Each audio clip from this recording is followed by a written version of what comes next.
bem-vindos a mais um programa Quitur.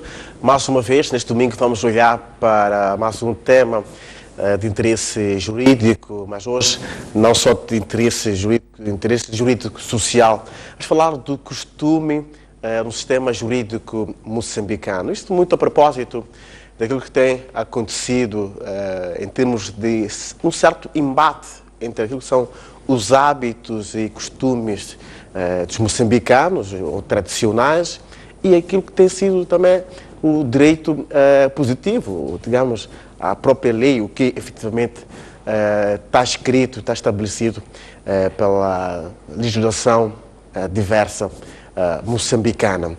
E, muito recentemente tivemos uma peça de reportagem que retratavam uma situação de um curandeiro que terá aprisionado ou terá efetivamente também se envolvido com uma criança de 16 anos. Mas para falar sobre este assunto, eu conto aqui no estúdio com a doutora Farida Mamad, que é jurista e também membro da Comissão Nacional de Direitos Humanos. Eu conto também com o doutor Joaquim Fumo, que é sociólogo, e trabalha muito nas áreas, em termos de pesquisa, nas áreas socio-jurídicas, na área de sociologia jurídica, como muito bem se pretende. Mas para já vamos recordar algumas peças de reportagem que retratam alguma situação de certo embate entre aquilo que é o costume e também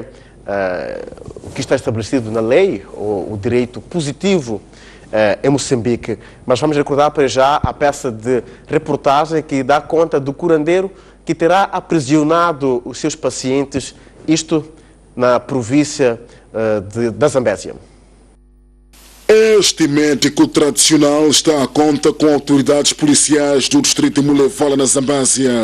O mesmo é acusado de manter refém em sua casa 22 pacientes que buscavam soluções para seus problemas de saúde. Dos 22 pacientes, 10 são oriundos de Climana. Consta que os pacientes deste curandeiro ficaram mais de 30 dias em sua casa sem poder regressar às suas origens. Viemos com ele. Vieram no carro desse senhor? Ele procurou o carro, alugou, saímos de lá, tem casa dele, descarregou. Pedi o médico, eu queria ir, minha filha está de baixa. Não estava a dar e programa para sair. O curandeiro. Eu chorei num dia para a mãe dele, eu chorei, não falei nada, só chorei. Ele sempre dizia que tenho que esperar informação dos meus espíritos, porque eu não posso dar resultado, porque eu sou dado informação com o espírito. Então, a informação real é com o meu espírito. O curandeiro diz que as 22 pessoas não estavam refém, mas em tratamento. Eles estavam comigo em casa. O que foi que aconteceu? As pessoas melhoraram, não melhoraram? Como é que foi? Outros já foram, já melhoraram, outros já foram. Outros ficaram comigo. Sim. E por que esses ficaram consigo? Ainda o tratamento já não acabava. Tivemos que, como governo, tomar a medida de levá-los ao hospital para poderem ter algum tratamento médico. E neste momento foram observados. Felizmente, destes, parte deles já estão a gozar de boa saúde. E neste momento está uma paciente que está na fase de recuperação. Do ponto em que nos encontramos é a residência do curandeiro em causa, tal como as imagens podem documentar. A casa do fundo é, portanto, onde mora o curandeiro Juma, e este pátio que aqui se pode ver é, portanto, o local em que ficavam os seus pacientes, aguardando, portanto, o tratamento. Foram cerca de 34 dias em que estiveram aqui cerca de 22 pessoas à procura de saúde em casa deste curandeiro, mas que, entretanto, a demora destes pacientes aqui acabou despertando a polícia, por isso mesmo que está neste momento a contas com autoridades para questões de averiguação. Com imagens de Ivar São Paulo, Jorge Marcos, STV a partir de Mulevala. O mesmo curandeiro é acusado de pretender se casar com uma menor de 16 anos. Vamos rever esta peça de reportagem. Irundina Matias tem 16 anos de idade e é proveniente da cidade de Climane. Chegou a levá-la contra os pacientes que buscavam tratamentos tradicionais. Sucede que, mais do que tratamento, o médico tradicional de 44 anos de idade pegou nesta menor para ser sua mulher. Esta menina conhece? Conheço, sim. Ela tem 16 anos. Para si era o quê? Como? Para mim? Não, eu só falei com ela, era para oficiar casar. Era para quê? Era para ele casar. Casar? Sim, mas ainda não casei. Sim. Era querer falar com os pais. Mas está vendo como uma menina de 16 anos, a idade dela, o senhor casar com esta criança? Acha isso justo? Sim, mas isso já estou a ver, sim. Mas ainda não casei, papai. Sim. O senhor não andava com a menina? Andava com ela? Nada, não andei com ela, só queria casar mesmo. E quem foi que te trouxe para este senhor aqui? Nós saímos lá juntos. Com este senhor? Sim. Só os dois? Não, outros doentes. Mas quando chegou aqui, você sabia que ele queria você como mulher dele, depois do tratamento? Sim. Sabia? Sim. Você aceitou? Sim. Aceitou? Sim. Muito bem, vamos, depois de vistas as peças de reportagem, olhar em termos de análise para esta situação e outras evidências que têm estado a acontecer na sociedade moçambicana. Isto porque esta situação foi a que, por acaso, a imprensa pôde recolher em termos de matéria, mas várias situações como estas de embate entre aquilo que são os hábitos e costumes das comunidades dos moçambicanos e o direito positivo ter estado a acontecer. Doutora Farid, eu vou começar consigo, sobretudo para olharmos para o princípio constitucional versus esta situação, começando com a questão do aprisionamento de pacientes por parte do curandeiro. Há um princípio constitucional que diz que a Constituição da República, o sistema jurídico moçambicano respeita todas as outras normas que vigoram, neste caso, na sociedade, respeitando, neste caso, também as normas constitucionárias, as normas costumeiras, os hábitos e costumes da sociedade moçambicana. O que é que sugere uma situação como esta, em que temos este curandeiro que está praticamente no âmbito de uma prática reiterada daquilo que são os hábitos e costumes dos moçambicanos, particularmente da província da Zambésia, daquela comunidade, em relação ao fato dele, que nós devemos estar a contas com a Polícia da República de Moçambique, porque é detido em flagrante, acusado de ter aprisionado estes mesmos pacientes. O que é que sugere uma situação como essa, tendo em conta o que diz a lei, o que diz o princípio constitucional e a situação da prática reiterada que se verificou no local? Sim, em primeiro lugar gostaria de cumprimentar os telespectadores e cumprimentar assim e agradecer o convite que me foi formulado. Falar do costume, se formos a situar o costume dentro daquilo que é o quadro jurídico normativo moçambicano, nós estamos a falar de fontes de direito. Quando nós estamos a falar de fonte de direito, estamos a falar da forma como o direito se revela, onde é que nós encontramos as normas para poder regular a nossa sociedade. E no caso concreto também o costume é tido como fonte, como muito bem disse, nos termos do artigo 4 da Constituição da República, onde se diz que o Estado reconhece os vários sistemas normativos. E no caso concreto, incluindo o costume, desde que não contrarie aquilo que é a Constituição, sublinhe-se. Porque a Constituição aqui, naquilo que é a hierarquia das normas jurídicas, ela é tida como a lei-mãe, é a lei fundamental. Ela aqui estabelece os princípios e as regras que as outras normas todas e os outros sistemas normativos, se nós assim quisermos dizer, devem se conformar à Constituição. Então, quando me perguntam em relação ao caso concreto dessa peça que nos acaba de mostrar, de facto levantam-se muitas questões. A primeira questão é de saber de que fenômeno jurídico nós estamos a tratar. De princípio, apesar de não ser um contrato assim formal, nós sabemos que os médicos tradicionais, se eu não estiver errada do ponto de vista de enquadramento, os médicos tradicionais fazem o seu trabalho e o seu trabalho é regido pelas normas de contrato de prestação de serviços. Então, se houve um contrato de prestação de serviço, porque tenho a certeza de que as pessoas foram lá pedir esses serviços de livre e espontânea vontade no âmbito daquilo que é o direito privado. Mas daí nós temos esta situação de terem sido encarceradas ou terem ficado contra, eu prefiro ir pelo termo contra a sua vontade por algum tempo, nesses 34 dias. Mas aí levanta-se a questão ainda de saber se estavam de facto contra ou não a sua vontade. Porque depois levanta-se a questão da polícia ter ido para lá e termos essa situação de que o curandeiro teve que ir para a esquadra para poder prestar declarações e no final disse que vai se encaminhar o caso para as autoridades e no caso concreto para o tribunal. Então, dúvidas aqui nós temos. Qual é a tipificação legal do ato praticado? E também levantam-se as questões costumeiras. Fala-se aqui da questão dele ter aprisionado, neste caso, os seus pacientes. Como é que podemos olhar para esta questão? Ao se dizer que ele aprisionou, talvez estaríamos a falar aqui um bocadinho do cárcere privado, onde a pessoa tem um grupo de pessoas ou uma única pessoa contra a sua vontade, sem poder quer dizer, privou a liberdade das pessoas temporariamente. Aí nós estamos numa situação de cárcere privado. Mas aí está. Será que este é o caso?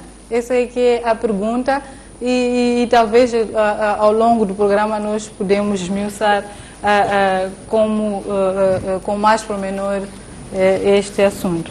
Doutor, uma das questões que se levanta é que a concepção que há das pessoas que vão, neste caso, ao curandeiro e depois ficam lá de baixa, porque estão de baixa essas pessoas, de acordo com aquilo que são os hábitos e costumes, tem a concepção de que se forem para casa, sem que o curandeiro, o médico tradicional tenha dito efetivamente para ir para casa, essas pessoas têm a concepção de que pode cair mal, no sentido de podem ter uma recaída, as coisas podem não correr muito bem, porque, segundo a peça de reportagem, o médico tradicional dizia que os espíritos não tinham avançado, que já era possível dar baixa ou dar alta, neste caso, Miguel falando, dar alta a esses pacientes. Como é que podemos olhar para esta questão, doutor? Muito boa tarde. Em primeiro lugar, também queria agradecer o convite que me foi formulado para este TV e também cumprimentar os telespectadores para este tema que de facto é desafiador, que desafia as nossas formas de pensar.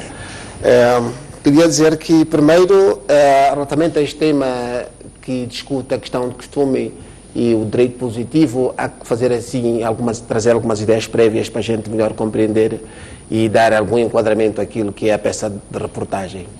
Primeiro temos que dizer que o nosso país ele consagrou no artigo 4 da Constituição o pluralismo jurídico, né? O pluralismo jurídico como expressão e reflexão de um pluralismo cultural que é reconhecido na sua forma de solução de conflitos.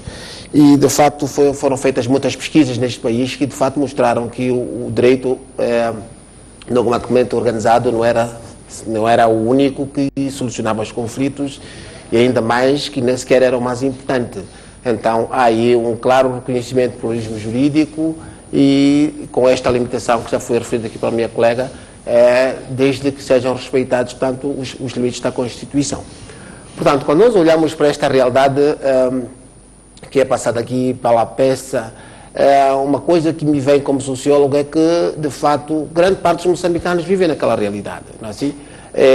diríamos assim, não gosto muito disto, mas costuma ser que é o país real. Portanto, é aquilo que de facto o legislador ou todos aqueles que fazem política deviam pensar quando fossem de facto a erguer toda uma estrutura legislativa, a erguer toda uma estrutura de solução de conflitos, a pensar de facto naquela realidade, porque aquela é uma realidade hegemónica.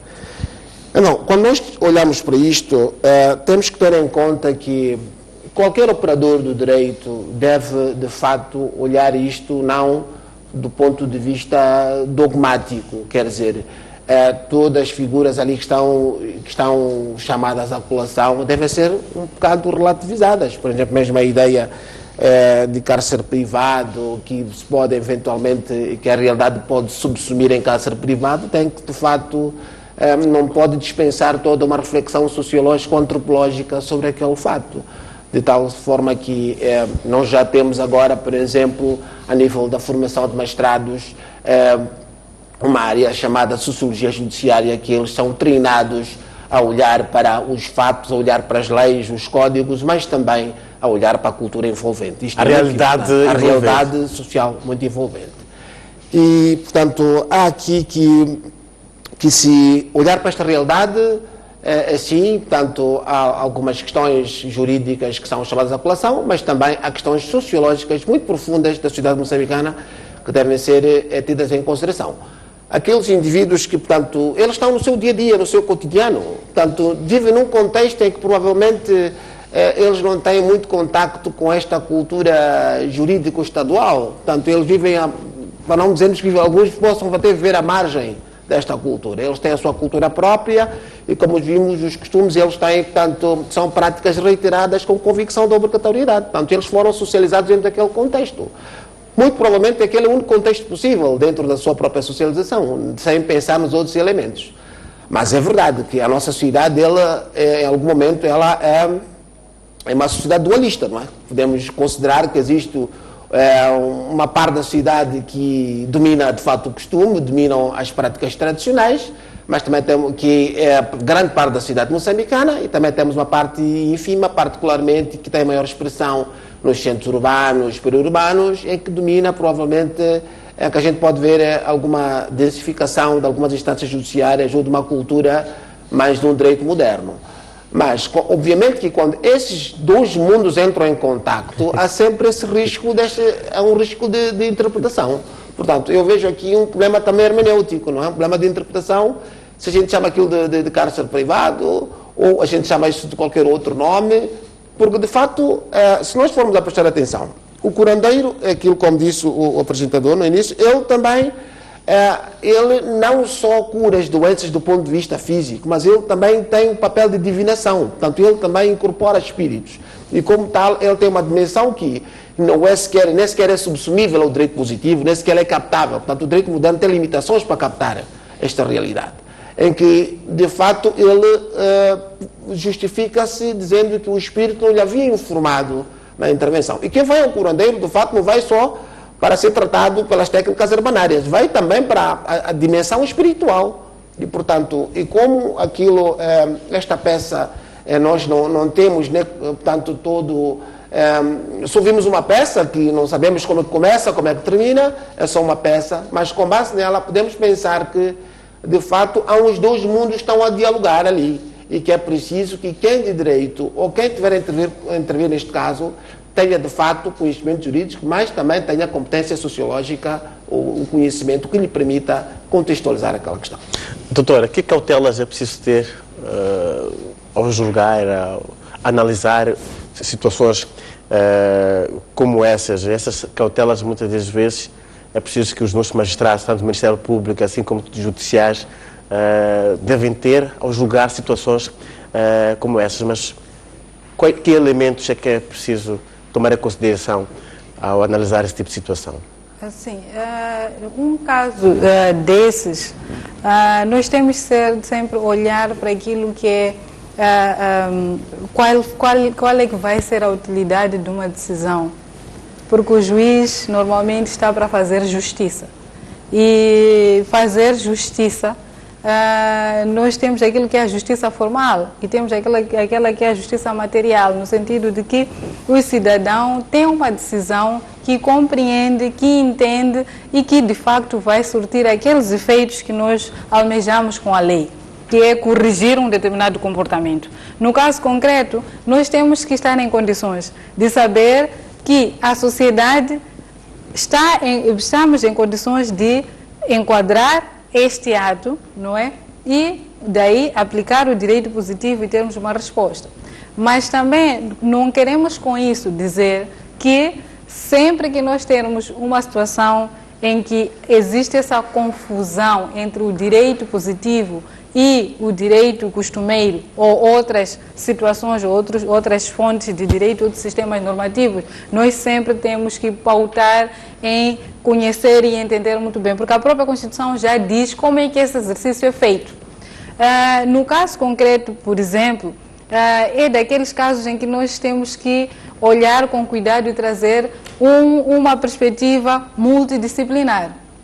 Pôr o direito positivo a dialogar com aquilo que são as ciências sociais no seu conjunto, olhar para a antropologia e a própria ciência social. Eu concordo com o doutor Fumo que neste caso é um caso de melindre praticamente, porque se aplicar o cárcere privado, praticamente nós não vamos encontrar todos os elementos, nem as pessoas estão a reivindicar que estavam numa situação de cárcere privado, não estão convencidas de que o seu direito foi de facto violado, simplesmente queriam ir para casa, já estavam cansados de ficar lá no curandeiro, porque foram de livre e espontânea vontade. Mas também há aquela outra, a segunda situação, que é esta tentativa de casamento com a menor. Vamos chegar aí, mas ainda estamos no cárcere privado. Sim. Nós tivemos, por exemplo, a senhora que fala na peça de reportagem a dizer que ela acabou chorando. Sim. Porque, com certeza, de tanto estar em agonia, acho que acabou indo às autoridades policiais. Sim. Portanto, é uma pessoa que procurou por um meio costumeiro para resolver o seu assunto e, entretanto, quando o seu assunto está a ser resolvido por via de normas costumeiras, essa mesma pessoa recorre já ao direito positivo, neste caso, às autoridades policiais, para ver o seu direito que, se calhar, ficou, de certa maneira, lesado ou, de certa maneira, tocado ao ver que a sua filha nunca mais retornava, neste caso, à casa, acaba recorrendo. Mas como é que podemos olhar para esta questão? Porque parece que estas mesmas pessoas acabam recorrendo para exatamente, acabam recorrendo para os dois meios. Sim. Como forma de ver a situação resolvida. Sim, e por isso que eu estou a dizer, nesse caso é necessário ter muito cuidado na abordagem. Como dizia o doutor Fumo, que a questão do curandeiro estar a dizer que eu estava à espera dos espíritos, por exemplo.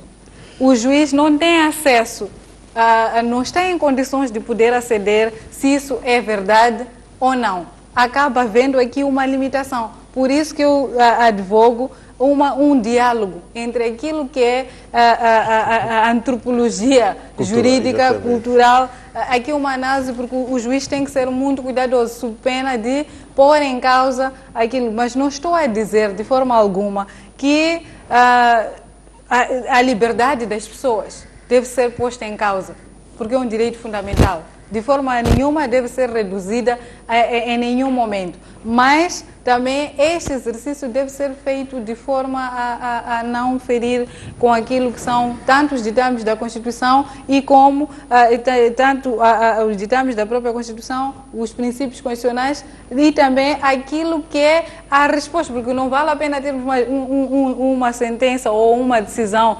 formalmente bonita que as pessoas, no fundo, não vão respeitar, não estão convencidas em respeitar aquela decisão. Doutor, os tribunais comunitários ou tradicionais seriam os mais indicados para analisar esse tipo de situações em que, efetivamente, o nível do costume está lá, a prática reiterada está lá. O problema é mais do ponto de vista costumeiro do que do ponto de vista, se calhar, do direito positivo. Seriam os tribunais comunitários a dirimir situações como estas?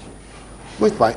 Antes de responder essa questão, talvez ia tentar resgatar um pouco a reflexão que a minha colega estava aqui a fazer sobre que tipo de formação se deve dar até aos próprios magistrados que acabam lidando, porque neste caso aqui que passou na peça dá uma indicação que o caso vai, portanto, vai ao tribunal, não é? Ou pode ir ao tribunal. E que tipo de formação é que o magistrado tem para lidar com este tipo de caso? Primeiro, vê-se logo que é preciso que o próprio magistrado tenha uma compreensão muito mais ampla da realidade social e particularmente da realidade socio-jurídica envolvente e não só basear-se nas leis escritas, que são obviamente importantes e que também devem obviamente serem tomadas porque o magistrado ele age de acordo com a lei e com a sua própria consciência.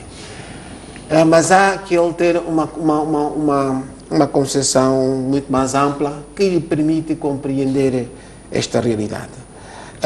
Esta realidade me remete a uma reflexão que é sobre o papel, por exemplo, que teve muito na nossa organização judiciária, o papel dos juízes eleitos, por exemplo, que os juízes eleitos no sistema, dentro da organização judiciária, portanto, havia, portanto, particularmente na organização judiciária da Lei 12/78, 2 de dezembro, e também na Lei 10/92, 6 de maio, em que tinham, particularmente, eram fortes essas figuras de juízes eleitos, porque os juízes eleitos eram, de facto, aqueles juízes que acompanhavam o juiz profissional, portanto, juízes que não tinham formação em direito, eram os juízes da comunidade, mas que eles avisavam ao juiz sobre algumas questões que ocorriam e que podiam escapar à racionalização jurídica por parte do magistrado. Então, eles chamavam atenção sobre os hábitos e costumes daquela comunidade, e como é que alguns hábitos e costumes podiam entrar em choque com a lei, e muitas das vezes todo aquele conhecimento que era dado pelos juízes eleitos,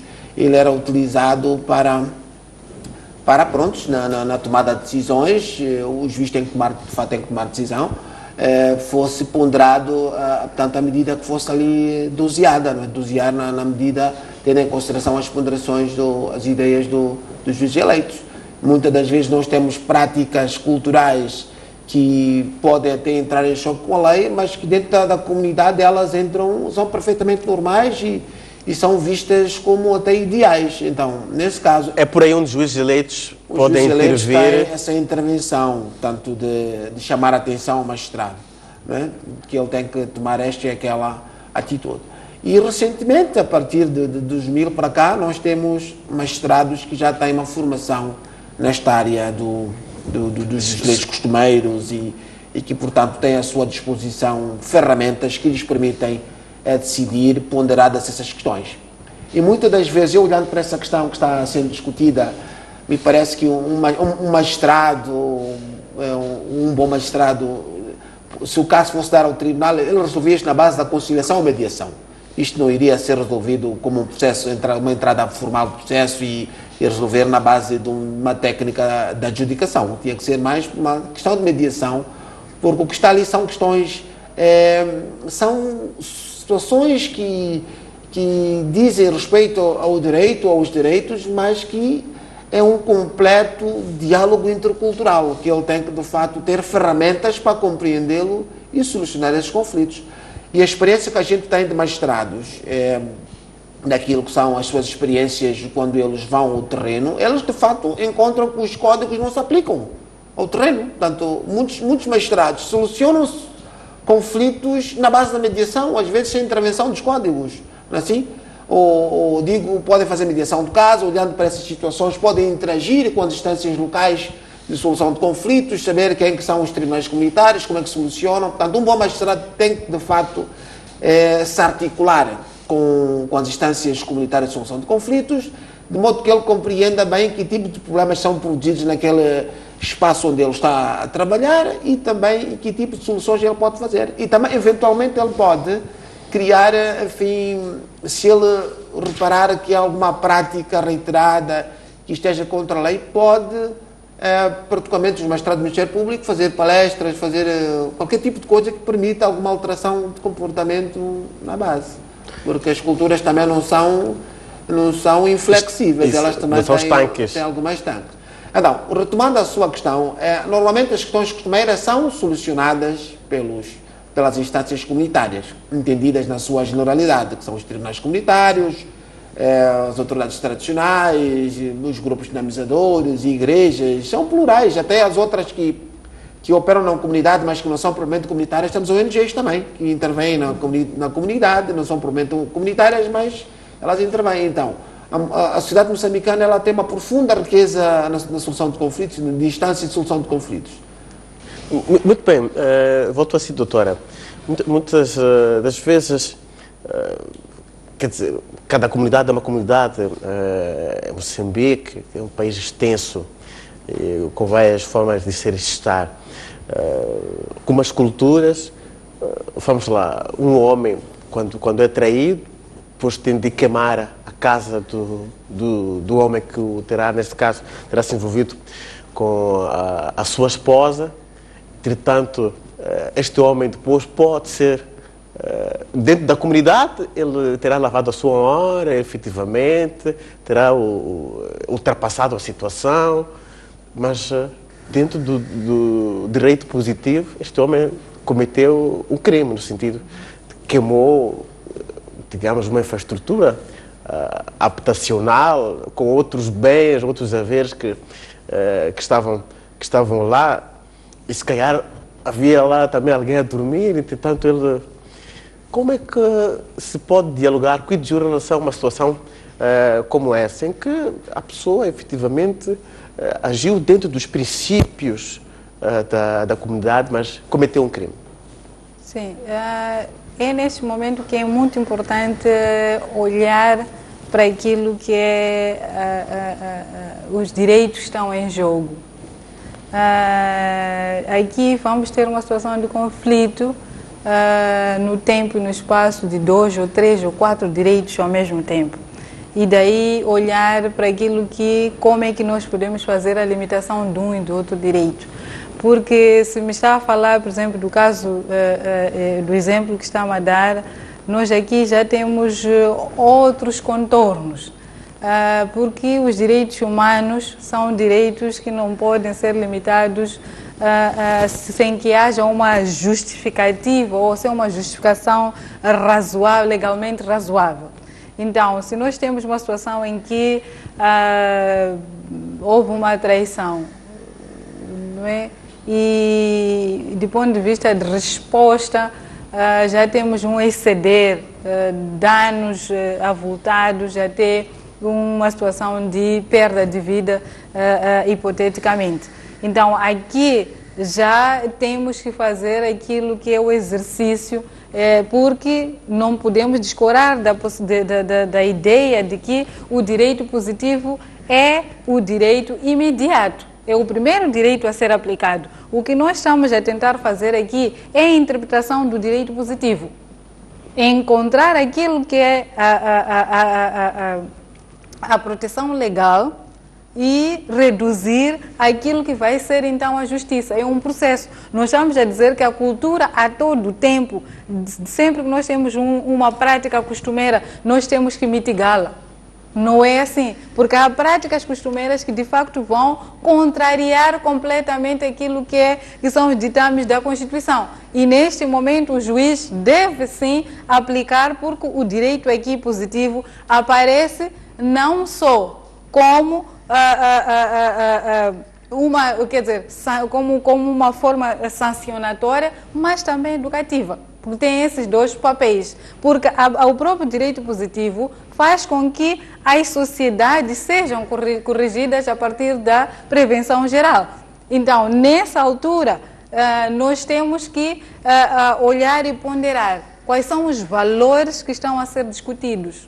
Porque vamos ter situações de integridade física, vamos ter situações de danos àquilo que são os direitos à igualdade e por aí fora. Então, neste momento é necessário olhar sempre o que é que a Constituição diz primeiro e depois, provavelmente, fazer esta ponderação para que haja uma justiça material dentro daquilo que é o quadro jurídico. Senão, vamos perder de vista, vamos começar a advogar por um sistema, quer dizer, 2 sistemas paralelos. Em que depois não tem um diálogo. Não, nós estamos a dizer que temos um sistema completo não é? Onde nós temos os tribunais formais e depois nós temos, não é, os outros tribunais inferiores que devem aplicar a lei na medida, não é, tendo em conta aquilo que são as situações concretas daquela sociedade, olhando para os usos e costumes, para que aquela lei seja melhor respeitada. Mas não queremos dizer com isso que há de haver algumas sociedades que têm menos direitos em relação às outras por causa da cultura que têm, por causa dos costumes e os usos que têm. Ou que têm menos deveres de cumprir. Exatamente, têm menos deveres de cumprir a lei por causa da cultura. Não estamos a dizer isso. O que nós estamos a dizer é que a decisão deve ser em prol de aumentar as liberdades das pessoas, facilitar a liberdade das pessoas, dentro daquilo que são os seus usos e costumes. Porque o direito positivo não deve, de forma alguma, sobrepor aquilo que é o direito cultural das pessoas. Porque as pessoas têm direito à sua cultura, mas essa cultura também tem as suas limitações quando ele vai ferir aquilo que são os direitos fundamentais previstos na Constituição. Doutor, como é que olha para esse tipo de situação em que muitas vezes se retrata nas nossas sociedades? Quando isto acontece é preciso fazer coisas X e Y, é preciso espancar outra parte, é preciso amarar os dois, quer dizer, coloca-se em causa a integridade física das pessoas, há danos. Como é que olha para esse tipo de situação, doutor? Muito bem, eu concordo na generalidade com o argumento que foi aqui dito pela doutora Farida, que de facto é preciso ter-se em conta as questões que ela coloca. Mas também, ao mesmo tempo que eu vejo isso, vejo também um trabalho que deve ser feito, porque não é só no sentido de reprimir, porque essas pessoas que têm essas práticas, muito longe de serem justificadas, essas práticas são produtos de um processo de socialização próprio, onde as pessoas acham que essas práticas são corretas. Significa que essas pessoas, para pensarem de forma diferente, devem ser dadas condições de pensar de forma diferente. E não só exigi-las que pensem de forma diferente, sem dar as condições de pensar de forma diferente. Quer dizer, mesmo se a gente for a olhar para os próprios pressupostos do paradigma legalista, quer dizer, não são todos, ou melhor, grande parte dos moçambicanos não têm condições de agir dentro do sistema legalista, ok? Embora o desconhecimento da lei não exime a responsabilidade, mas isto quer dizer que há que se fazer um trabalho de base muito grande, portanto, que passa por um processo de transformação da sociedade. Okay? Nós temos que pensar que sociedade é que a gente tem que ter. Isso chama a responsabilidade a todas as forças vivas da sociedade. Que sociedade que a gente pretende ter? Como é que a gente vai alterar? Como é que a gente vai manter os ecossistemas sociais? Como é que a gente vai alterar sem descaracterizá-la? Portanto, são várias coisas que são aí colocadas. E começar-se um trabalho de base, okay? Que não pode ser só na base de um panfleto, que é um panfleto sazonal, quando uma problemática entra na moda, mas tem que ser uma questão muito séria, porque aqueles indivíduos, uma questão que a gente tem que colocar aqui logo à partida, é que não há nenhuma, a característica fundamental de qualquer cultura é a mudança, todos os sistemas culturais eles estão em mudança, portanto há sempre, obviamente, este conflito entre o conservantismo e a transformação, mas obviamente que as tendências de mudança são importantes na cultura. E, portanto, é importante que saiba disso e, com base nisso, desenhe-se processos muito de educação, processos de transformação. E mesmo quando é o caso de se tomar uma medida com base na lei, mas também essa medida tem que ter um caráter também pedagógico. Porque não estou a ver, por exemplo, não estou a ver um magistrado que esteja no terreno e que veja essa situação que o apresentador colocou, do indivíduo para lavar a sua honra, queimar a casa e achar que está perante uma situação normal de fogo posto. Não é assim? Ele tem que perceber que isto pode ser subsumido como fogo posto, mas tem que olhar outros aspectos que estão ali envolvidos, ok? A honra social, como é que o indivíduo é visto na comunidade, por aí fora, não é assim?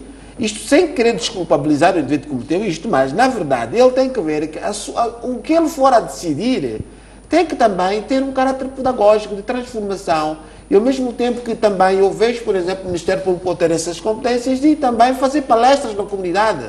Nós encontramos, por exemplo, uma situação que em Cabo Delgado, no Planalto de Moeda, havia, portanto, um grande problema relacionado ao adultério, em que em casos de adultério as pessoas entravam, batiam-se com katanas. Batiam-se com katanas, feriam-se até, alguns casos eram muito graves, até podiam levar à morte.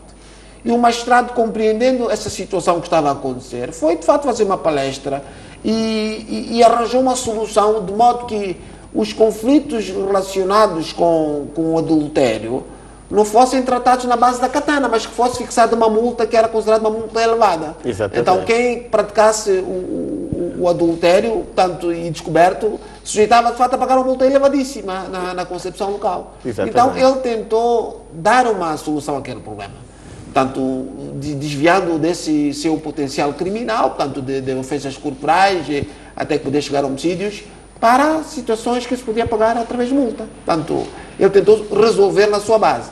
Mas isto também leva a um outro desafio, porque nós sabemos que os magistrados, eles agem de acordo com a lei e a sua consciência. Mas também é preciso saber, porque antes de magistrado é quem é aquele que faz a lei. E essa lei é importante que ela reflita os anseios sociojurídicos da população. Não vamos fazer uma lei utilizando, por exemplo, essas técnicas de copy-paste ou buscando outras realidades, portanto, outras leis de outros países e colocar no nosso ordenamento.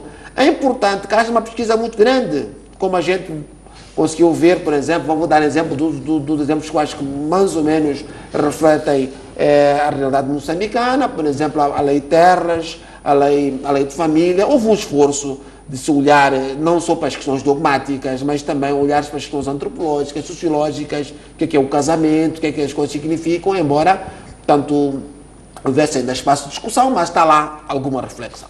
Mas há que se perguntar, e o legislador, que papel é que ele tem para olhar para essa realidade? Será que há uma identidade entre o legislador e aquele que é o destinatário das normas? Portanto, isso também é uma questão importante.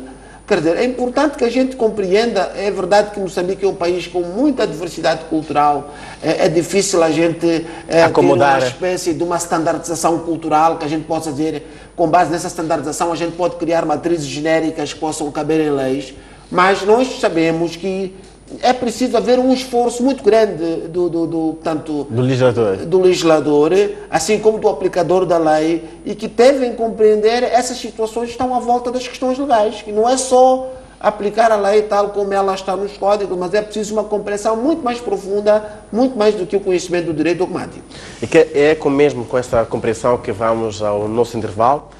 Nós voltamos já, não sai daí.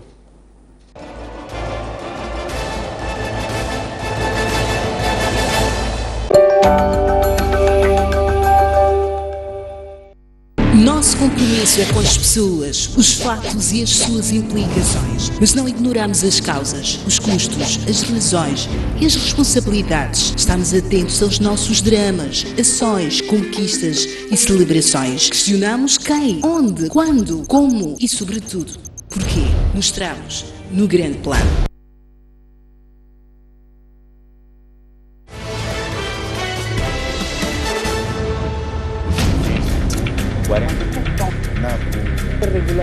Comece a semana informado sobre os direitos na aquisição de bens e serviços. Hora do consumidor. Qual é a eficiência das autoridades na resposta a cenas de violação dos direitos do consumidor? É uma realidade. Isto não é segredo para ninguém. Na função pública a corrupção é treina. Mas a minha questão agora é, estou levado porque fiquei todo dia sem trabalhar, porque mesmo o operador tinha problemas técnicos. Quando a gente tem que reclamar, a própria burocracia não. Como agir perante flagrante quebra de direitos do consumidor? Nessas situações, qual é a garantia que é oferecer a lei? A própria lei estipula que quando o processo da adjudicação não lhe favorece, tendo os fundamentos, pode reclamar. Temos que usar de todos os meios, esgotarmos todos os meios que o Estado dispõe para que a gente possa ter os nossos direitos satisfeitos. Agora, às segundas-feiras, às 17h30, aqui na STV Notícias.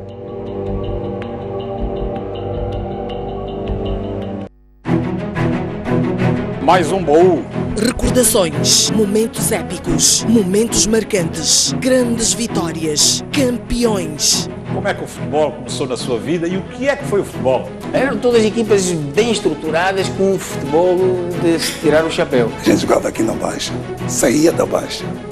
era obrigado a fazer o jogo, fiz palmaninho. Antigos jogadores, paraquedistas, árbitros, pugilistas, médicos. O primeiro envolvimento direto foi como médico da seleção, que foi aos Jogos Olímpicos, Moscovo, 1980. Hoje já temos a capacidade de fazer diagnósticos e cirurgias artroscópicas. O paraquedismo começa quando eu via militares da Força Aérea saltar. A dobragem de paraquedas é uma coisa fundamental. Uma campeã nasce ou faz-se? Um talento tem que nascer, mas também não basta só nascer, tem que se fazer para ser campeão.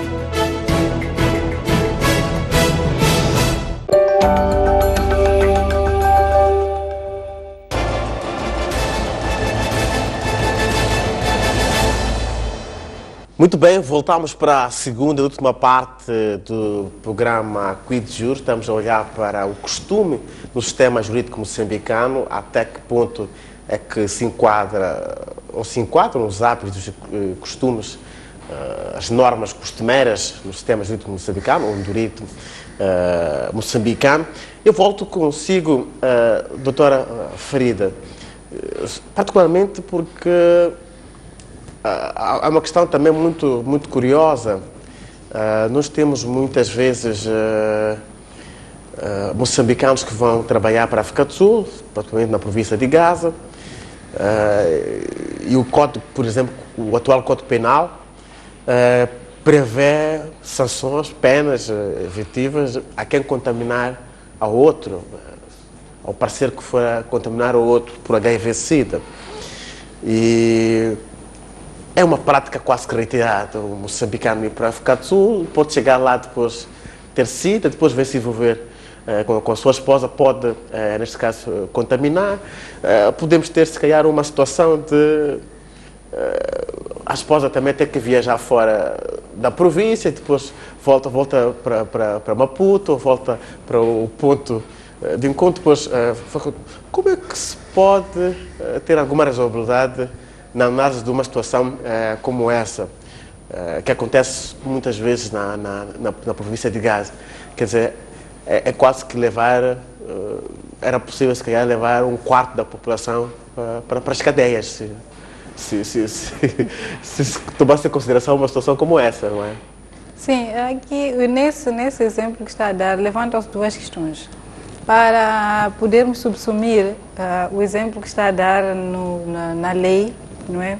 A contaminação intencional do vírus de HIV pressupõe primeiro que a pessoa que está a contaminar conheça a sua situação, o seu status serológico, e depois tenha a intenção, não é, de transmitir esta doença.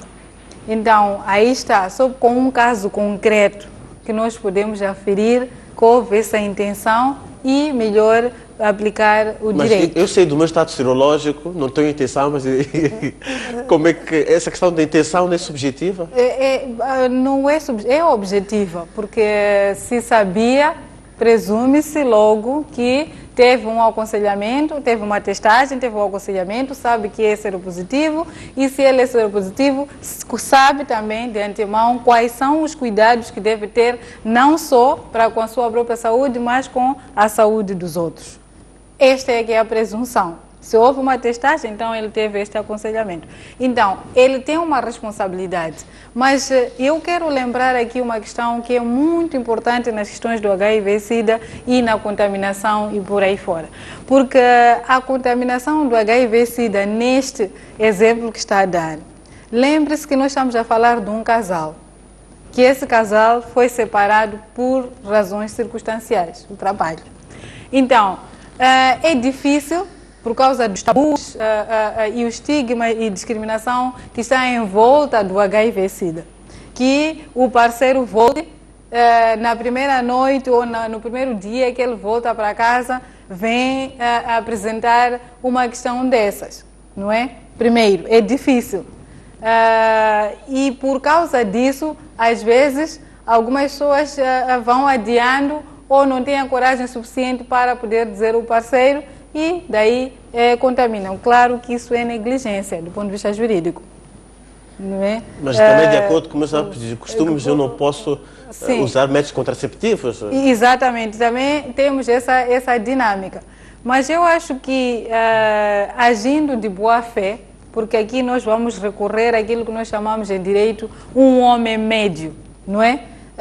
Como é que ele procederia ou como é que ele agiria numa situação dessas? Um homem médio quer proteger os outros. Então ele presume-se, se o juiz vai tomar uma decisão, ele vai presumir que em condições normais você teve uma testagem e foi explicado ou aconselharam em relação à sua situação serológica e automaticamente um homem médio teria consciência de proteger, no caso concreto, a sua esposa. Mas se não o fizer, é negligência consciente e daí tem que ser punida, infelizmente. Doutor, como é que olhamos para este tipo de situações, doutor? Muito bem. Não, são situações de fato muito complicadas. Eu concordo com a minha colega que está, portanto, sobre esta questão, até porque a questão do HIV/SIDA é uma situação muito complexa e que exige, é uma daquelas questões que exige uma rápida transformação da sociedade para ela mesma sobreviver. Quer dizer que é importante, nós sabemos que muitas das vezes os maridos, eles têm, portanto, um casal que normalmente nunca usou proteção e gera sempre uma certa desconfiança, um certo desconforto, porque é que está a usar a proteção, porque é que está a usar a proteção e onde é que... Mas é importante, eu penso que aí é preciso, até porque a questão do vírus do HIV/SIDA de fato coloca em risco globalmente uma sociedade. É importante que hajam assim, digamos, palestras para as comunidades. É importante que hajam, particularmente para aqueles que a gente chamaria os líderes comunitários, mas sim, porque como é que uma mulher vai iniciar esse debate com o seu esposo? É importante que também este debate do HIV seja apropriado pela comunidade. Seja, portanto, aqueles dos grupos dos Madô, das Massungucates, estejam também a alicerçar esse debate. Portanto, as entidades influentes da comunidade. Porque ela sozinha não tem capacidade de dizer ao seu esposo não use o preservativo ou vamos fazer testagem. Até porque vários estudos na área do HIV/SIDA têm demonstrado que a mulher tem dificuldades de negociar um sexo seguro e particularmente com um esposo em que presume-se que o sexo seja, digamos, desprotegido, porque estão juntos ali. Então, havendo um caso de manifesto dolo, tanto a pessoa de fato quis contaminar de uma forma consciente, acho que há assim um espaço de uma forma exemplar a condenar-se esse indivíduo. Muito bem. Tivemos a ver também na peça de reportagem, eu volto para si, doutora, e já com o fato relacionado com a questão dos casamentos prematuros, e temos estado a falar muito sobre isto.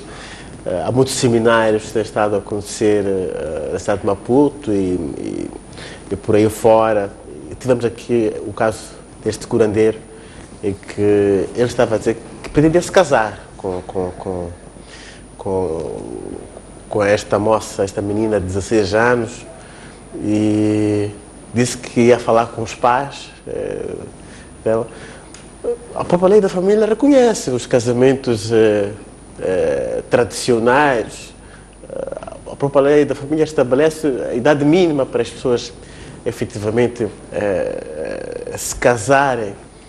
Até que ponto é que haverá efetivamente colisão entre aquilo que são as normas costumeiras e aquilo que é o direito positivo nesta situação que tivemos aqui efetivamente a passar?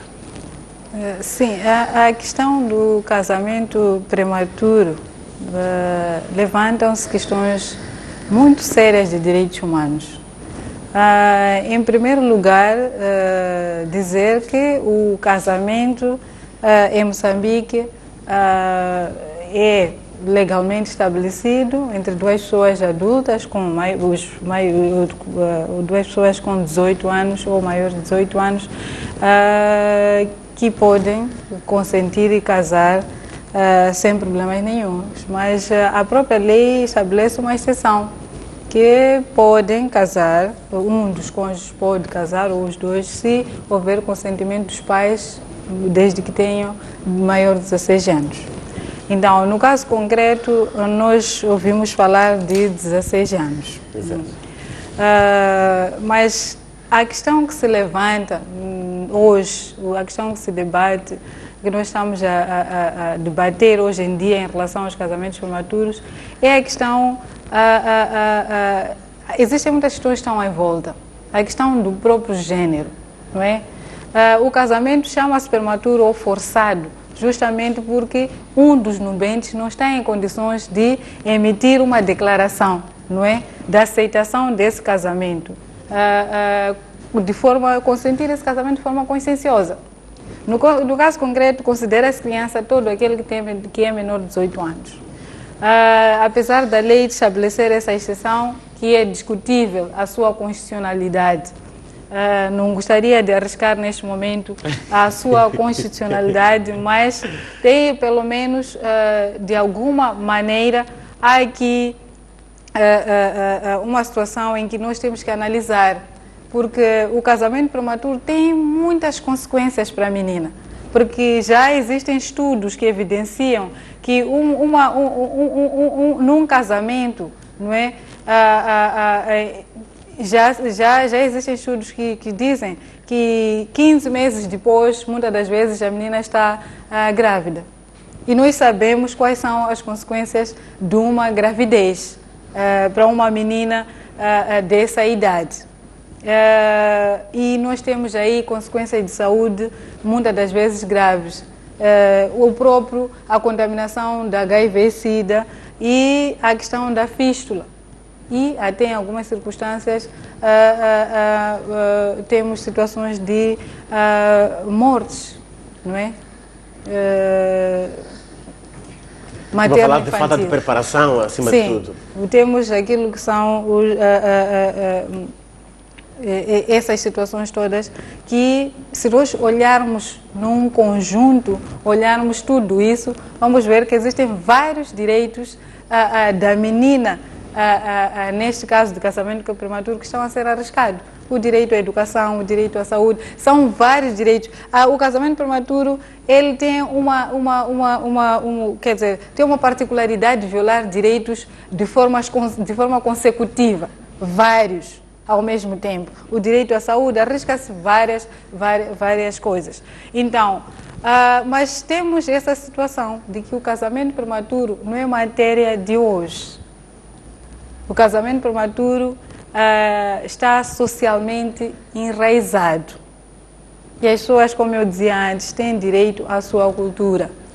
Mas essa cultura, aqui nós temos aquilo que é a limitação da cultura. Eu tenho uma dívida com o Dr. Fumo e digo que pode levar a minha filha como forma de pagar a dívida de pagar, que eu tenho com o Dr. Fumo. Sim, todas essas situações violam os direitos fundamentais da menor. Porque o casamento é tido, por definição, um contrato, onde as pessoas percebem, não é? O conteúdo deste contrato e as consequências deste contrato. Mas um menor de 18 anos não está em condições de aceitar e, pior, nós sabemos quais são as consequências desse casamento. Então, por exemplo, só da peça, não é? As perguntas que a menina as perguntas que o jornalista foi fazendo à menina, ela foi respondendo, vê-se que ela não tem convicção nenhuma, nota-se que ela não está a perceber exatamente o que está a acontecer, a dimensão. Mas ela, como está numa sociedade em que isso é normal, o próprio curandeiro também está a achar que, se eu for pedir o consentimento dos pais, eu posso casá-la, mas em condições normais ou de acordo com os direitos fundamentais, é violação dos direitos fundamentais. Ademais que o artigo 47 da Constituição já diz claramente que todas as decisões que devem ser tomadas, não é, tanto a nível do direito privado, do direito público, devem sempre respeitar os interesses superiores do menor. Não dizem interesses do menor, interesses superiores, porque, como já dizia, o casamento prematuro, ele viola consequentemente vários outros direitos, praticamente a menina fica sem poder, de forma alguma, participar naquilo que é o desenvolvimento do próprio país. Ela deixa de estudar, vai ter consequências de saúde e não por aí estudando, fora. terá dificuldades para ter De emprego. poder ter emprego e poder contribuir para o nosso Moçambique. E nós estamos a falar de uma quer dizer, Moçambique estava até bem pouco tempo em 10º lugar dos países no mundo dos casamentos prematuros. O que nós estamos a dizer é que vamos ter sempre este vazio, quer dizer, essa grande disparidade entre a participação da mulher naquilo que é a vida pública, se nós não corrigirmos esta situação.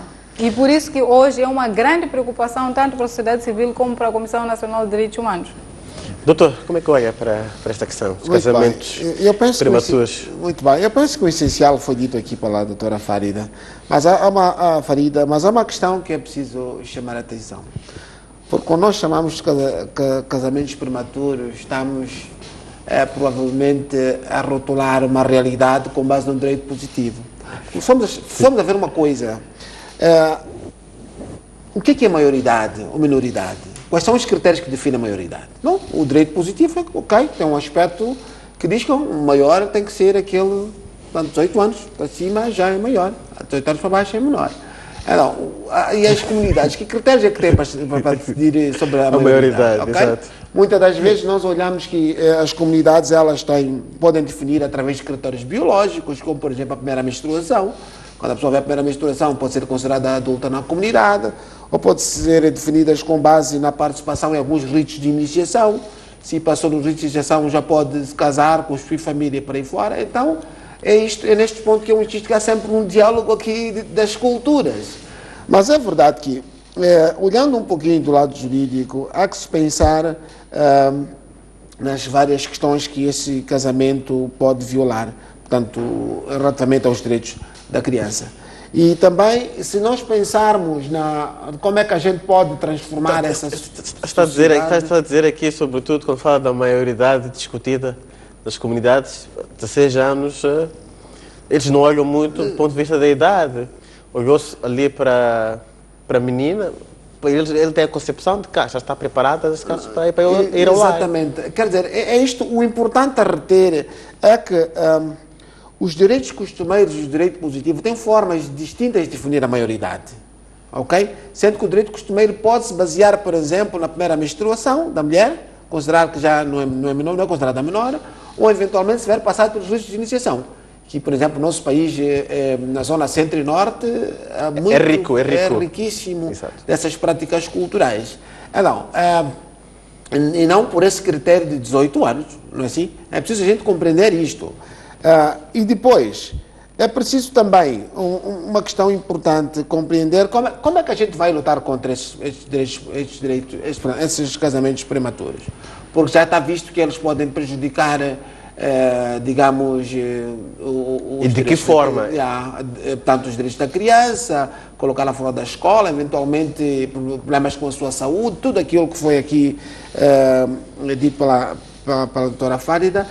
Mas há que também, como é que a gente vai combater o casamento prematuro? Portanto, eu não concordaria que fosse uma forma violenta ou, eventualmente, aquilo que tem estado a dizer na linha do meu raciocínio. É preciso olharmos para isso na sua complexidade antropológica e sociológica e olharmos como é que se pode fazer isto. Porque, de facto, na comunidade é um casamento dito como normal. Ninguém está a violar a ninguém. Portanto, eles acham que aquilo é normal. Mas como é que a gente vai trazer uma ideia de modo que eles passem a estranhar a sua própria normalidade? Não é assim? A gente tem que colocar elementos de estranheza, não é? Dizer que não, isto não é assim, tem que ser diferente. E como é que isto pode ser feito? Vamos voltar àquela questão que nós vimos anteriormente, que é a questão de uma educação profunda da cidade. E muitas das coisas que eu penso que a doutora Farida também já estamos a falar sobre isso, é a questão de como é que este próprio casamento prematuro, que papel é que ele desempenha dentro do próprio sistema familiar, não é assim, o papel econômico do sistema familiar. Aqui, portanto, nós teremos grandes dificuldades de tentar eliminar, ou através de legislação, ou através de panfletos, essa prática, se de fato não pegarmos os aspectos que está aqui a sugerir que pode ser uma forma também de subsistência, a questão do casamento prematuro, para, por exemplo, pais ou encarregados que tenham 3 ou 4 filhas. Exatamente. Pode ter uma forma de Sim, subsistência. é uma forma de subsistência. Tem essa dimensão. Em que chegou a uma certa idade, então ele tem que passar, a mulher, portanto a criança, neste caso, no nosso conceito, passa para a responsabilidade do outro homem, que nesse caso vai ser seu esposo, aliviando assim. Portanto, aí estamos a ver um aspecto da pobreza como um aspecto transversal na sociedade moçambicana. Também isto funciona, portanto. E também as próprias concessões que a gente tem sobre o gênero, ou sobre o papel da mulher. Enfim, eu acredito que este casamento prematuro ele desempenha um papel estrutural dentro daquela sociedade. É preciso também que haja uma profunda alteração da sociedade, ok? De modo que também essa sociedade começa a pensar diferente. Talvez aqui a gente chamaria um pouco o Karl Marx diz, portanto, o ser da sociedade seria que vai determinar a consciência. Portanto, o ser das coisas determina a sua consciência. Então é preciso que a gente crie uma transformação profunda dessa sociedade, e isto significa, na verdade, termos um papel de educação da sociedade, um programa muito consistente, e não pode ser só um programa pensado, o país não pode ser pensado quinquenalmente, tem que ser pensado com uma estratégia de longo prazo, ok? Curto, médio e longo prazo, não podemos só pensar quinquenalmente, temos que pensar o país de longo prazo e pensarmos onde é que a gente quer atingir em 2000x, não precisa ser tão perto. Porque há algumas transformações que elas devem ser passadas de geração a geração.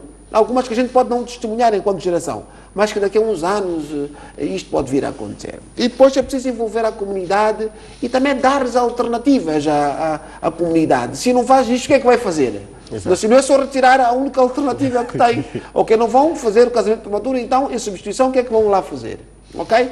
E nós temos alguns casos de alguns países que tinham, por exemplo, algumas práticas como mutilação genital feminina, em que isto era bastante difundido, com todas as representações sobre a sexualidade feminina, portanto, todas as questões culturais que justificavam isto, mas que houve uma tentativa de mitigar essa realidade, envolvendo-se a comunidade. Tem estado a reduzir de forma significativa. Inclusivamente buscando rituais substitutos, quer dizer, ok, já não se faz a mutilação, mas o que é que se faz? Que ritual é que se faz? Então, fazendo-se rituais substitutos e isto com o tempo, com o desenvolvimento da sociedade, isto pode levar a alguma alteração. Eu só queria, antes de parar neste ponto, chamar a atenção a um aspecto. Nós estamos aqui num diálogo entre uma legislação que é própria de um país, ou uma legislação que representa a face moderna da sociedade, contra uma sociedade que tem ainda sintomas de uma sociedade pré-moderna. Então, há um diálogo entre modernidade e pré-modernidade. E este diálogo tem que ser levado sempre com um profundo exercício hermenêutico e, portanto, o envolvimento de todas as forças vivas da sociedade e, sobretudo, com uma visão multi e transdisciplinar. Muito bem. Doutora, como encontrar saídas para isso? É uma questão de legislação? É uma questão de comunicação com as comunidades? Como encontrar saídas para isso? Ou vamos colocar todo mundo nas cadeias?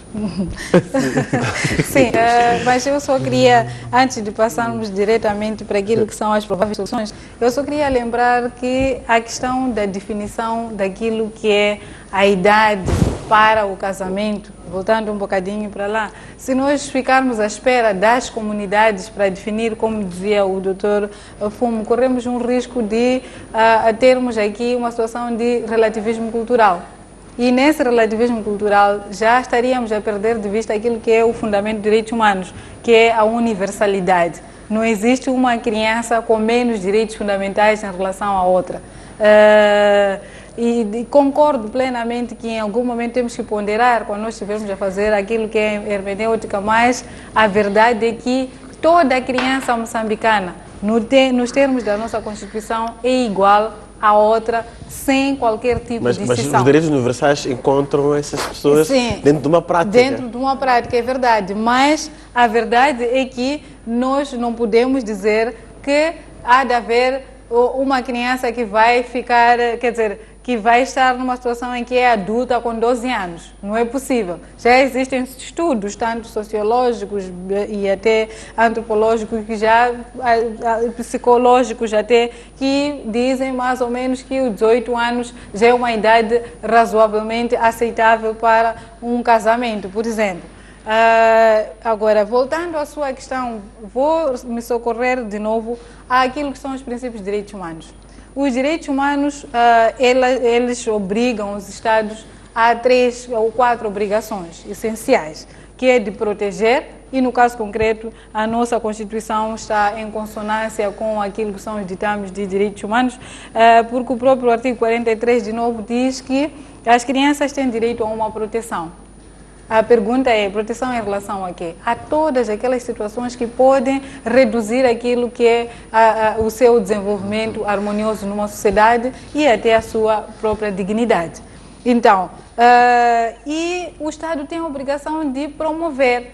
A promoção aqui está a ser tida como um processo de educação.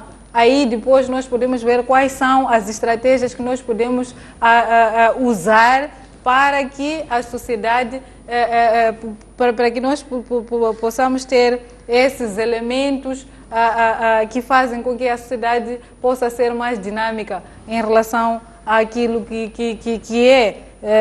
Neste momento, como dizia o Dr. Fumo, temos aqui umas duas realidades, onde temos aquilo que é a modernidade e a pré-modernidade. Então, é olhar e ver e por isso que eu sempre advogo pelo diálogo comunitário.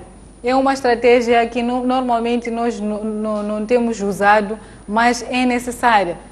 Fazer esse diálogo comunitário. E eu tenho certeza de que já não existe nenhum distrito em Moçambique onde não temos mulheres que estudaram, que foram à escola, que seguiram aquilo que são os passos normais para o desenvolvimento. Temos, mas o que está a acontecer é que não temos esse diálogo comunitário, estabelecimento de modelos, não é? Mostrar para as famílias que essa menina, da mesma forma que o rapaz pode participar naquilo que é o processo de desenvolvimento e produção de riqueza para a família, a menina também pode o fazer. Não é necessariamente que tenha que o fazer por via do casamento, não é? Porque normalmente o que tem acontecido é a via mais rápida para poder ter finanças para a família, por causa do lobolo e por aí fora. Mas nós podemos conversar com a nossa sociedade, por isso que nós, desde o começo do programa, estamos a dizer que temos que ter aqui uma metodologia de resolver ou de intervir nas comunidades em relação a este assunto, uma metodologia multidisciplinar. Não tem que ser só o procurador sozinho, desacompanhado de um psicólogo, de um sociólogo e até de um antropólogo. Para melhor, porque o jurista simplesmente vai dizer isso é proibido por lei. Já disse, não é? Mas o sociólogo provavelmente vai ajudar aquilo que são os elementos para melhor percepção deste assunto e talvez melhor dialogar com a própria comunidade. Mas que ressalvar sempre que todo moçambicano é igual a outro moçambicano e é regido pelas normas pré-estabelecidas. E nessa situação, dessa peça que passou de reportagem, de acordo com a lei, o consentimento tem que ser dos pais, quando for, nesse caso, maior de 16 anos, ela é maior de 16 anos. Sim. Não haverá um casamento civil, isso é verdade. É um casamento tradicional. Fazendo uma equiparação, é possível avançar, é possível não avançar? Como é que se dialoga em termos de direito positivo e o direito costumeiro? Sim, a lei da família reconhece o direito, o casamento tradicional, o casamento religioso. Mas esse casamento temos que observar aquilo que está previsto na lei. Por quê? Porque todo costume que vai contrariar a lei é tido como um costume, quer dizer, é violador à lei constitucional, por isso não é aplicável. Então, no caso concreto, se a menor tem menos de 16 anos e não reúne os requisitos... Tem 16 anos. Sim, tem 16 anos. E não reúne aqui requisitos para o casamento, não vai ser válido. Mas, se nós formos pela exceção da lei, com o consentimento dos pais, neste momento, pode celebrar o casamento costumeiro e posteriormente fazer a transcrição. Mas com quer dizer, com aquela dor que todos nós sentimos, que a menor não está em condições de poder celebrar um contrato como esse. Se pudesse adiar, melhor seria. Doutor, como é que olha para esta questão? Quer dizer, é uma questão jurídica, mas por vezes envolve alguns sentimentos. Muito bem. Eu penso que, se de fato a lei, portanto, a menor tem 16, a peça diz que tem 16 anos, não é? Então penso que, olhando para essa situação da exceção da própria lei de família, nessa questão da idade núbil, pode-se considerar, prontos, e tendo outros aspectos considerados, pode casar. Mas, mesmo assim, há ainda a questão se a própria lei de família estabelece que a idade núbil portanto, 18, portanto, a partir de 18, mesmo essa exceção às vezes é questionável, atendendo até os próprios, digo questionável, digo no sentido de, se o próprio legislador considera até 16 como consumo da família, olhando para o ranking de Moçambique na questão dos casamentos prematuros, penso que provavelmente devia ser parado por 18 mesmo, não é? Porque 16 já abre sempre alguma exceção e depois vamos de exceção a exceção, acabamos de fato estando muito na fronteira daquilo que é um casamento de fato prematuro e aquilo que é um casamento legalmente aceito. Então eu penso que de fato devemos permitir que as raparigas vão à escola, tenham outras oportunidades, que o casamento, possam pensar no casamento numa fase mais adulta. Até porque o casamento, de fato, tem muitas responsabilidades. E a gente sabe que é preciso, de fato, que seja feito entre pessoas que tenham maturidade, tenham atingido o grau de maturidade psicológica e também de maturidade social. Muito bem, doutor. Que desafios, mesmo para terminar, que desafios se colocam ao legislador nesta questão de olhar para o costume e para as próprias leis em vigor em Moçambique, do ponto de vista de adequá-las cada vez mais para aquilo que é a realidade dos moçambicanos do dia a dia? Que desafios se colocam nesse sentido? Eu acho que desafios, entanto, foram deixados para o juiz, não é? O legislador, de facto, ele tem que prestar atenção. Por exemplo, essa questão de 16 anos. Já existe prova suficiente, principalmente em textos acadêmicos e outros, que o casamento prematuro é prejudicial, tanto para o desenvolvimento harmonioso do menor e por aí fora. Mas eu quero voltar à questão das alternativas. O Dr. Fumo deixou uma provocação. Temos que dar às sociedades alternativas. Quais são as alternativas que estão a ser dadas a essas comunidades que têm práticas costumeiras? Recentemente foi aprovado um plano estratégico para o casamento prematuro pelo Ministério da Mulher e Ação Social. O plano estratégico tem vários programas, incluindo educação e sensibilização e por aí fora. Mas este plano estratégico vai cumprir com aquilo que é a sua intervenção nessas áreas. Mas nós temos a questão da pobreza, que é um grande debate. Então, eu gostaria de fazer uma provocação, se isso for me permitido, ao Ministério da Mulher e Ação Social e dizer por que não incluir este grupo vulnerável aos casamentos prematuros como elegíveis aos critérios do acesso à segurança social básica. Porque assim